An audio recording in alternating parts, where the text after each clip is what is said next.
આજની સામાન્ય સભામાં 23 પ્રશ્નો હતા અને આજની આ સામાન્ય સભામાં જે વિચરતી વિમુક્ત જાતિના દીકરા દીકરી માટે શિક્ષણ સહાય માટે 20 લાખની જોગવાઈ કરવામાં આવી। સગર્ભા માતાઓની સારવાર માટે 10 લાખની જોગવાઈ કરવામાં આવી। રાજકોટ જિલ્લાને કુપોષિત મુક્ત કરવાના અભિયાનના ભાગરૂપે આઈસીડીએસ વિભાગમાં કુપોષિત બાળકો માટે 32 લાખની જોગવાઈ કરવામાં આવી।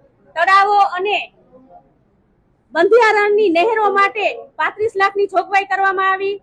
વરસાદી પાણીના સંગ્રહ માટેની ગ્રામ્ય કક્ષા માટે 25 લાખની જોગવાઈ કરવામાં આવી અને સમાજ કલ્યાણ ક્ષેત્રે અનુસૂચિત જાતિના સર્વાંગી વિકાસ માટે 50 લાખની જોગવાઈ કરવામાં આવી છે।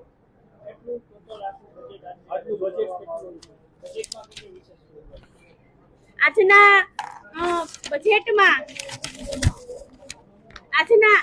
બજેટમાં અંદાજિત પત્રે રૂપિયા કુલ 1091.64 કરોડની જોગવાઈ કરવામાં આવેલી છે અને જિલ્લા પંચાયત સ્વભંડોળનું અંતર્ગત કુલ 22 કરોડની જોગવાઈ કરવામાં આવેલ છે।